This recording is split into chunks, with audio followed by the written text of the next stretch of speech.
Bonjour tout le monde, alors aujourd'hui on se retrouve pour une toute nouvelle vidéo où je vais tester vos recettes de slime sans colle et sans borax, donc c'est parti. Avant de commencer la vidéo, n'hésitez pas à la liker et à la partager, ça me ferait super plaisir. N'hésitez pas à laisser un petit commentaire pour peut-être passer dans une de mes prochaines vidéos. Pour la première recette, j'ai seulement besoin de gel douche et de sel. Donc forcément je dois commencer par mettre mon gel douche, il en faut une cuillère. Donc c'est bien gel douche Fa qu'il faut utiliser pour cette recette. C'est très rare qu'on me demande ce gel douche, c'est pour ça que j'ai voulu tester, on ne sait jamais. Surtout que c'est aussi un gel douche très épais.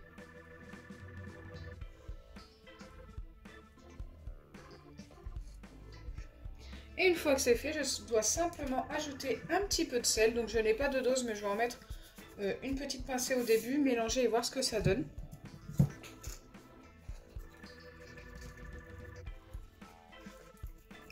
Ça s'épaissit directement. Wow, ça me paraît déjà pas mal. Regardez comme ça s'est épaissi.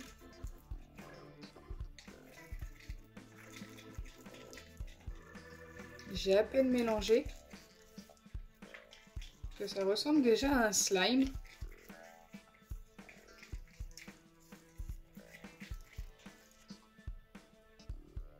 Bon, c'est très épais, mais ça m'a l'air quand même encore très collant. Une fois que c'est fait, je dois refermer mon récipient. Donc je pense vraiment avoir mis assez de sel. Et laisser poser la préparation pendant 15 minutes. Récipient fermé. Pendant que la première préparation repose, nous allons tester la deuxième recette. Et pour ça, il nous faut du bicarbonate de soude alimentaire, de l'eau, du shampoing Palmolive et de la maïzena. Allez, c'est parti. Je dois commencer par ajouter dans mon récipient 2 cuillères à soupe de maïzena. Il vous faut un récipient qui passe au micro-ondes. Il y a un petit passage de 30 secondes à la fin de la recette. Donc là, ma cuillère n'était pas bien remplie, je vais en mettre un petit peu. Une fois que c'est fait, je dois ajouter une cuillère à soupe d'eau.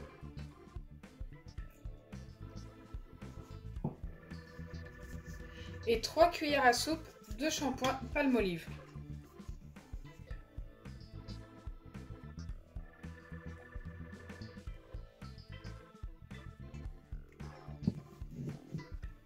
Et enfin, je dois ajouter une cuillère à café de bicarbonate.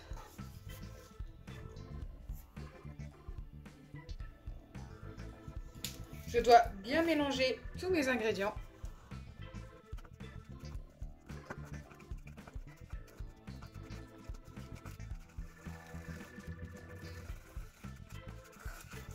Ça nous donne quelque chose de très particulier. Ça ressemble déjà presque à un slime.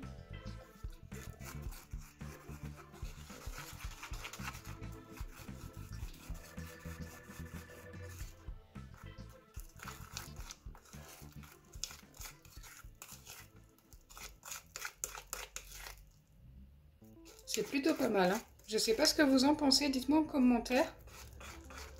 Mais avant de le passer au micro-ondes, la texture est très ressemblante à un slime. Peut-être un petit peu collante également. Et c'est très particulier.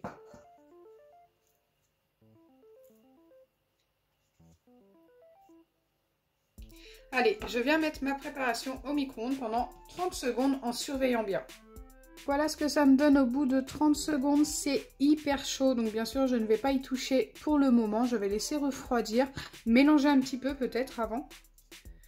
Mais ça a énormément moussé dans le micro-ondes et c'est remonté quasiment jusqu'en haut.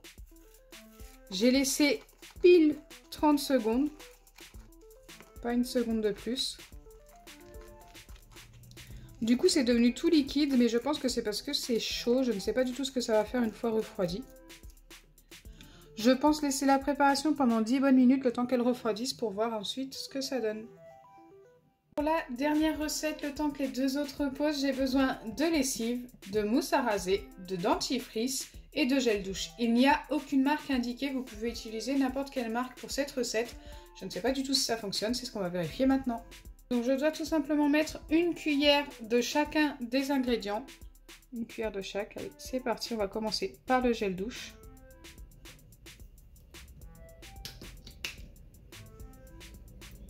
Une fois que j'aurai mis tous les ingrédients, j'aurai juste à mélanger. Normalement, ça doit nous former notre slime. Ça me paraissait un petit peu bizarre au niveau de la recette, mais je me suis dit qu'il fallait tester quand même. Là, j'ajoute une cuillère de lessive. Donc moi, j'ai pris la extra blanche, celle que j'utilise très régulièrement pour mes vidéos. Ensuite, une cuillère de dentifrice. Donc j'ai pris du dentifrice blanc.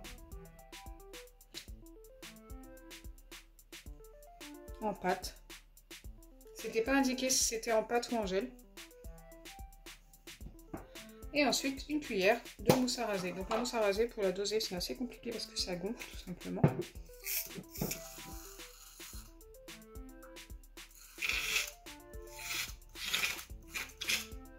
Ok, là ça me paraît pas mal pour la cuillère. Allez, c'est parti pour le mélange. Normalement, on doit obtenir notre slime directement.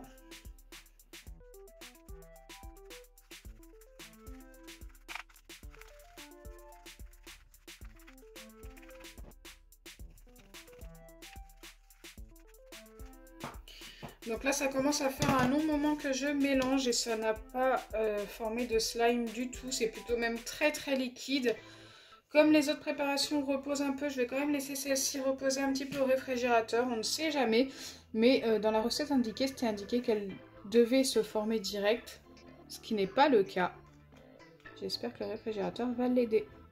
Donc me revoilà après un temps de pause d'environ 15 minutes pour chacune des recettes. Bon, celle-ci a reposé forcément un petit peu plus longtemps, c'était la première que j'ai faite. Donc c'est parti, on va d'ailleurs vérifier celle-ci en premier. Je devais la laisser 15 minutes dans sa boîte, bien fermée. Elle est restée environ 20 minutes.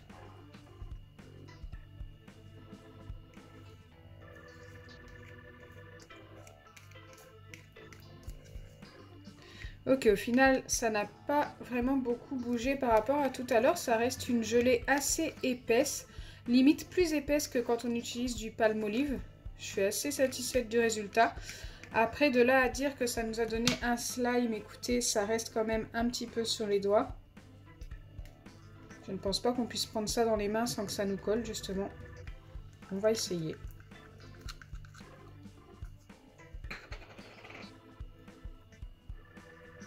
Oui, ça nous a donné quelque chose de très collant qui ressemble un petit peu à un slime, mais pas assez épais pour en être un.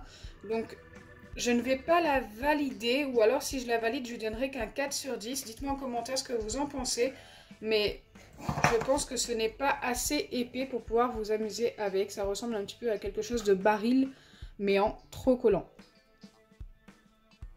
La deuxième recette qui me paraît peut-être un peu plus épaisse que celle de tout à l'heure, qui est avec de la maïzena, si je me rappelle bien, de l'eau, du palmolive et du bicarbonate de soude alimentaire, qui est passé 30 secondes au micro-ondes, que j'ai laissé refroidir. Ah, ça reste quand même, je pense, trop collant.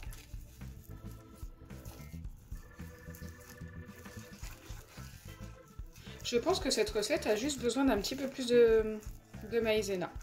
On va tester après, mais nous allons d'abord vérifier celle-ci, qui me paraît très liquide, hein, qui était déjà pas validée, mais que j'ai laissé un petit peu au réfrigérateur. Et ça n'a pas bougé, c'est resté très liquide. Celle-ci n'est pas du tout valide, hein. Par rapport à la première, elle est beaucoup trop liquide. Ça sert à rien que j'essaye de mettre ça dans mes mains. C'est clair que ça ne va pas le faire. Pour cette recette qui me paraît vraiment pas mal, j'ai décidé d'ajouter quand même un petit peu de maïzena et de mélanger pour voir ce que ça donne. Je vais y aller petit à petit, de toute façon il ne me reste pas beaucoup de maïzena. Mais je pense qu'on peut obtenir quelque chose de sympa.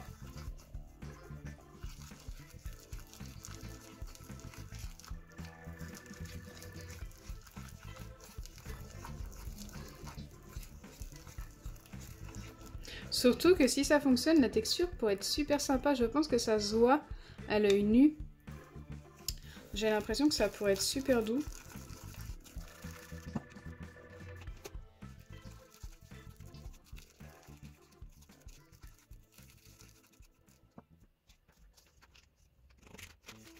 Ok, là ça me paraît vraiment très épais. J'ai décidé de ne pas remettre de maïzena et puis en plus j'en ai presque plus là. Il m'en reste vraiment qu'un tout petit fond.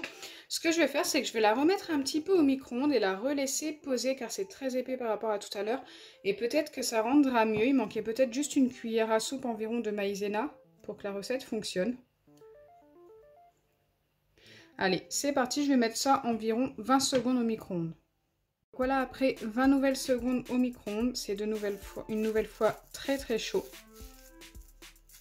Donc je vais remélanger une dernière fois, relaisser poser pendant 10 bonnes minutes. C'est beaucoup plus épais que tout à l'heure.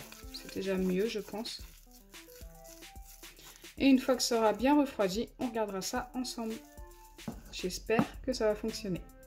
Allez, c'est parti après un long temps de pause d'à peu près 20 minutes. Je laisse toujours un petit peu plus longtemps car c'était encore tiède tout simplement.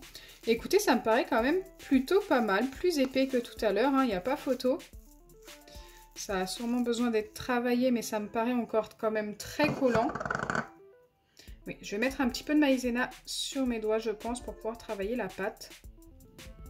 J'espère qu'on va obtenir quelque chose qui s'étire bien. Allez, c'est parti.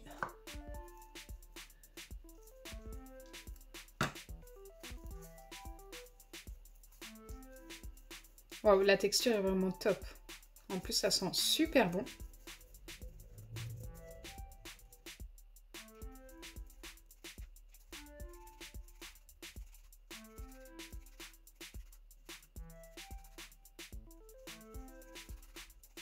Voilà au final ce que j'obtiens. Écoutez, ça s'étire pas énormément.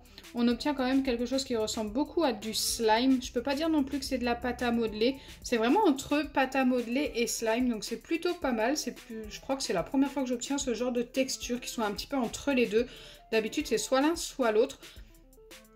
Je vais quand même valider et lui donner un 6 sur 10 pour la texture parce que ça y ressemble beaucoup. Le bémol c'est que ça s'étire pas énormément. Vraiment très très peu. Mais ça reste sympa. Donc voilà pour les 3 recettes d'aujourd'hui. Écoutez, on n'en a qu'une seule qui a à peu près fonctionné. Celle-ci était peut-être encore un peu trop collante. Hein. Comme je vous ai dit, je lui donne un 4 sur 10 parce que le problème c'est qu'on ne peut pas trop jouer avec. Celle-ci n'a pas du tout fonctionné. Et celle-ci, le 6 sur 10, écoutez, c'est entre pâte à modeler et slime. C'est plutôt pas mal d'avoir ce résultat. J'espère sincèrement que ma vidéo vous aura plu. Si c'est le cas, n'oubliez pas les pouces bleus, partagez et abonnez-vous. Bisous les amis!